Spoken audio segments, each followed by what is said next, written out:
حضرت عمر فاروق رضی اللہ تعالیٰ عنہ ایک رات گھر میں بیٹھے بیٹھے اچانک رونے لگ گئے، اونچی آواز سے اچانک رونے لگ گئے، تڑپنے لگ گئے۔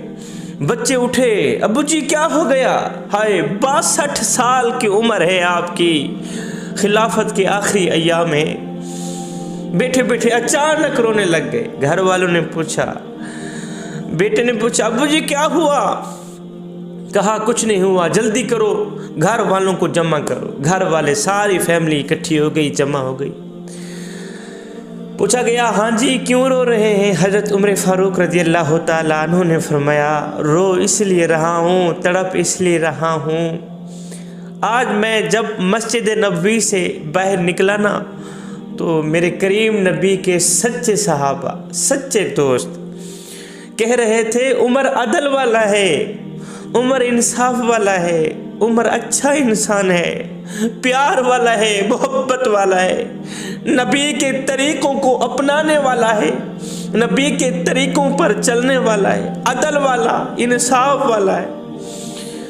بیٹا کہنے لگا ابو جی پھر تو خوشی کی بات ہے، لوگ آپ کی گواہی دے رہے ہیں، حضور کے سچے صحابہ آپ کی گواہی دے رہے ہیں کہ میرا باپ عدل والا ہے، انصاف والا ہے، اس میں رونے والی کیا بات ہے؟ کہا بیٹے رو اس لیے رہا ہوں، تڑپ اس لیے رہا ہوں، گھر کے سارے لوگ اکٹھے ہیں، میں تم سے پوچھنا چاہتا ہوں کہ عمر باہر والوں کے لیے تو اچھا رہا، مجھے ڈر لگتا ہے کہ باہر والوں سے تو اچھا ہوں، کہیں گھر والوں سے کوتاہیاں تو نہیں کرتا رہا، تمہارے حقوق پامال تو نہیں کرتا رہا۔ یہ سن کر آپ کی اہلیہ نے جواب دیا حضور میرا آپ سے ایک شکوہ ہے۔ کہا شکوہ؟ جی بتائیے۔ میرا آپ سے ایک شکوہ ہے، میں آپ کو بتا اس لیے نہیں سکی کہ آپ جاہ و جلال کے مالک تھے، اس ڈر سے میں نے آپ کو کبھی بتایا ہی نہیں۔ میرا آپ سے ایک شکوہ ہے۔ کہا کون سے شکوہ ہے؟ کہا میں بھی ایک خاتون ہوں، آپ کی بیوی ہوں، آپ کے دکھوں کو اپنے دکھ سمجھتی ہوں، آپ کے دردوں کو اپنے درد سمجھتی ہوں، آپ میرے سرتاج ہیں، میں آپ کی بیوی ہوں، میں آپ کی زندگی میں آئی ہوں۔ حضور ہر بیوی کا ایک شوق ہوتا ہے کہ وہ اپنے شوہر کے ساتھ باہر نکلے، گھومنے پھرنے جائے، شوہر کے ہاتھ کو اپنے ہاتھ میں لے کر باہر نکلے۔ میرا یہی آپ سے شکوہ ہے، بڑا ہی پرانا شکوہ ہے۔ آپ سارا دن مسجد میں گزار دیتے، ساری رات مدینے کی گلیوں میں گشت کرتے گزار دیتے، میرے شوق تو اندر ہی رہ گئے، میرے شوق تو پورے نہ ہو سکے۔ یہ سن کر حضرت عمر فاروق رضی اللہ تعالیٰ عنہ نے فرمایا چل اللہ کی رضا کے لیے مجھے معاف کر دے۔ ایسے ہی پیارے انداز میں، محبت بھرے انداز میں کہا چل اللہ کی رضا کے لیے مجھے معاف کر دے۔ کہا نہیں ایسے نہیں کرنے والی آپ کو معاف، پر میری ایک شرط ہے، پہلے وہ شرط پوری کرو گے، پہلے مجھ سے وعدہ کرو گے، پھر میں آپ کو معاف کروں گی۔ کہا کون سا وعدہ؟ کہا آپ مجھ سے وعدہ کریں کہ قیامت کا دن ہوگا، نفسہ نفسی کا عالم ہوگا، جب ہر بندہ ہائے ہائے کی پکار رہا ہوگا، اس دن میرا رب آپ کو کہے گا عمر تیرے لیے جنت کے دروازے کھلے ہیں، جا تیرا نبی تیرے انتظار میں ہے، سیدھا جنت میں چلا جا۔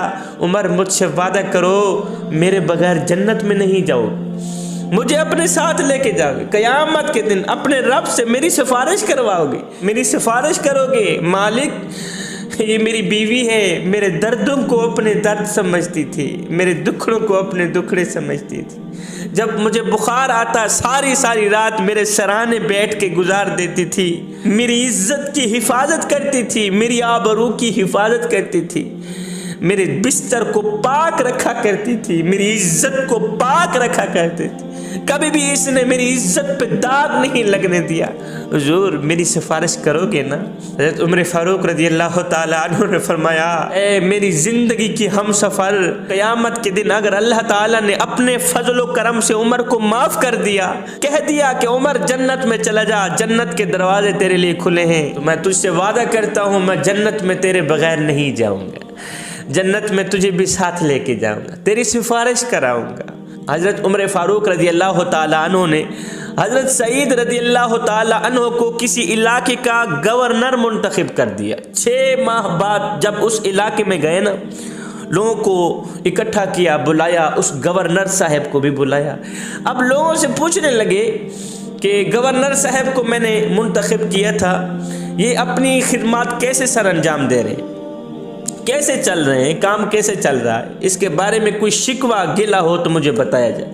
لوگوں نے کہا حضرت باقی تو ٹھیک ہیں، ہمارے گورنر صاحب میں 4 شکایات ہیں، 4 شکایتیں ہیں۔ اچھا کون کون سی؟ کہا حضرت پہلی شکایت تو یہ ہے کہ جب یہ نئے نئے آئے تھے تو فجر کی نماز کے فوراً بعد سب کے دکھڑے سنا کرتے تھے، سب کے مسائل سنتے تھے، ان کا حل بھی کرتے تھے۔ اب کچھ دن بعد اب حضرت کا حال یہ ہے، ہمارے گورنر صاحب کا حال یہ ہے کہ اب فجر کی نماز کے بعد سیدھا گھر میں چلے جاتے ہیں، پھر 10-11 بجے واپس باہر نکلتے ہیں۔ 10-11 بجے تک ہمیں انتظار کرنا پڑتا ہے، 10-11 بجے آ کے ہمارے مسائل سنتے ہیں۔ پہلا شکوہ تو یہ ہے، پہلی شکایت تو یہ ہے۔ دوسری شکایت یہ ہے کہ یہ دن کو ہمارے دکھڑے سنتے ہیں، دن کو ہمارے مسائل سنتے ہیں، رات کو تو سنتے ہی نہیں۔ تیسری شکایت یہ ہے کہ انہوں نے ہفتے میں ایک دن مقرر کر رکھا ہے، اس دن تو یہ کسی کی سنتے ہی نہیں، دن رات نہیں سنتے، ہم انتظار میں لگے رہتے ہیں، ابھی باہر نکلے ابھی باہر نکلے، اس دن تو یہ باہر نکلتے ہی نہیں۔ چوتھی شکایت یہ ہے کہ آپ جب کبھی روتے ہیں تو اتنے روتے ہیں بے ہوش ہو جاتے ہیں۔ بس یہی 4 شکایتیں۔ حضرت آپ نے تو ہمیں کوئی دیوانہ گورنر دے دیا، دیوانہ حکمران دے دیا، دیوانہ بادشاہ دے دیا۔ حضرت عمر فاروق رضی اللہ تعالیٰ عنہ نے گورنر صاحب کی طرف دیکھا، پوچھا میاں بتا تیرے اندر یہ 4 شکایات موجود ہیں، تیرے اندر یہ 4 کمیاں ہیں؟ سن کر حضرت سعید بن عامر نے کہا حضور میں نے تو پہلے ہی کہا تھا کہ میں اس چیز کے قابل نہیں ہوں، اس چیز کے لائق نہیں ہوں، آپ نے تو مجھے زبردستی گورنر بنا دیا، میں تو نہیں بننا چاہتا تھا۔ فرمایا اب تم سرکاری نمائندے ہو، اب تو سوالوں کے جوابات دینے ہوں گے۔ کہا مجھے بتایا جائے، فجر کی نماز پڑھنے کے بعد سیدھا گھر میں چلے جاتے ہو، 10-11 بجے گھر سے باہر نکلتے ہو، 10-11 بجے تک لوگوں کو آپ کا انتظار کرنا پڑتا ہے، یہ کیوں؟ کہنے لگا حضور اس کی وجہ یہ ہے کہ میری بیوی کچھ دنوں سے بیمار ہے، وہ بیچاری ٹانگ سے معذور ہو گئی ہے، چل نہیں سکتی، اس نے میری نوکری کی، اس نے میری خدمت کی، آج جب وہ بیمار ہو گئی ہے تو کیا خیال ہے حضور میں اسے چھوڑ دوں؟ اسی وجہ سے حضور فجر کی نماز کے فوراً بعد مجھے گھر میں آنا پڑتا ہے، سب سے پہلے میں گھر کو جھاڑو لگاتا ہوں، جھاڑو دیتا ہوں، صفائی ستھرائی کرنے کے بعد میں آٹا گوندتا ہوں، ناشتہ تیار کرتا ہوں۔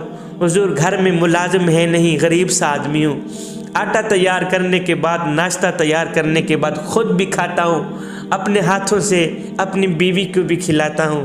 حضور بس یہی وجہ ہے کہ فجر کی نماز کے فوراً بعد مجھے گھر میں جانا پڑ جاتا ہے۔ اچھا دوسرا سوال، دن کو باہر نکلتے ہو رات کو کیوں نہیں نکلتے؟ دن کو لوگوں کے مسائل سنتے ہو رات کو کیوں نہیں سنتے؟ کہا حضور اس کی وجہ یہ ہے دن کو ان لوگوں کی فریادیں سنتا ہوں، ان کے درد سنتا ہوں، رات کو مصلی بچھا کے انہی کے دکھڑے اپنے کریم رب کو سناتا ہوں، انہی کے درد، انہی کی فریادیں، انہی کے مسائل اپنے کریم رب کو سناتا ہوں، میرا کریم رب ہی ان مسئلوں کے حل فرماتا ہے، یہی وجہ ہے رات کو باہر نہیں نکل پاتا۔ اچھا پھر یہ بھی بتا دو کہ تم نے ہفتے میں ایک دن مقرر کر رکھا ہے، اس دن تو باہر نکلتے ہی نہیں، کسی کی سنتے نہیں، آخر وجہ کیا ہے؟ کہا حضور اس کی وجہ یہ ہے میں غریب سا آدمی ہوں، میرا ایک ہی لباس ہے، دوسرا لباس ہے نہیں، ہفتے کے بعد اس ایک لباس کو دھونا پڑتا ہے، تو حضور جس دن میں اس کو دھوتا ہوں نا اس دن مجھے بیوی کے کپڑے پہن کے گزارا کرنا پڑتا ہے، جب میں اس لباس کو دھوتا ہوں نا حضور دوسرا لباس تو میرے پاس ہے نہیں، اس دن مجھے بیوی کا کپڑا پہن کے، بیوی کا سوٹ پہن کے، بیوی کا لباس پہن کے وہ دن مجھے گزارنا پڑتا ہے۔ حضور بیوی کا لباس پہن کر لوگوں میں آتے ہوئے مجھے شرم آتی ہے۔ یہ سنتے ہی لوگوں کی آنکھیں چھم چھم برسنے لگ گئیں، لوگوں کے جگرے پھٹنے کو آ گئے، کلیجے پھٹنے کو آ گئے۔ کہا بس کریں حضور، چوتھے سوال کا جواب نہ پوچھیں۔ ہائے، فرمایا اب چوتھے سوال کا جواب بھی بتا دو کہ کبھی کبھی روتے ہو تو دیوانے بن جاتے ہو، کبھی کبھی روتے ہو تو بے ہوش کیوں ہو جاتے ہو؟ کہا حضور وہ اس لیے کہ 40 سال میں نے غفلت میں گزارے، 40 سال بعد میں نے کلمہ پڑھا، 40 سال بعد 40 سال میں نے غفلت میں گزارے، 40 سال میرے گناہوں میں گزرے، کوتاہیوں میں گزری۔ اس 40 سال میں، ان 40 سالوں میں نے کئی گناہ کیے، کئی غلطیاں کی، کئی کوتاہیاں کی۔ حضور جب وہ 40 سال مجھے یاد آتے ہیں نا، وہ غفلت میں گزرے 40 سال مجھے یاد آتے ہیں تو میرے منہ سے نوالا نکل جاتا ہے، میرا کلیجہ پھٹنے کو آ جاتا ہے، میرا جگرا پھٹنے کو آ جاتا ہے کہ اگر قیامت کے دن میرے اللہ نے ان 40 سالوں کے بارے میں پوچھ ہی لیا تو میں اللہ کو کیا جواب دوں گا۔ حضور جب وہ غفلت میں گزرے 40 سال مجھے یاد آتے ہیں تو میں روتا ہوں، بے ہوش ہو جاتا ہوں۔ حضرت عمر بھی رو رہے ہیں، شکایت لگانے والے لوگ بھی رو رہے ہیں، سب کی آنکھیں چھم چھم برس رہی ہیں۔ حضرت عمر فاروق رضی اللہ تعالیٰ عنہ نے اس گورنر صاحب کا ہاتھ پکڑا، ایسے اوپر بلند کیا، بلند کرتے ہوئے فرمایا، مالک اس طرح کے گورنر میرے نبی کی امت کو اور بھی عطا فرما، اس طرح کے حکمران اور بھی عطا کر، یا اللہ ہمیں عمر جیسا حکمران دے دے، سعید بن عامر جیسا گورنر عطا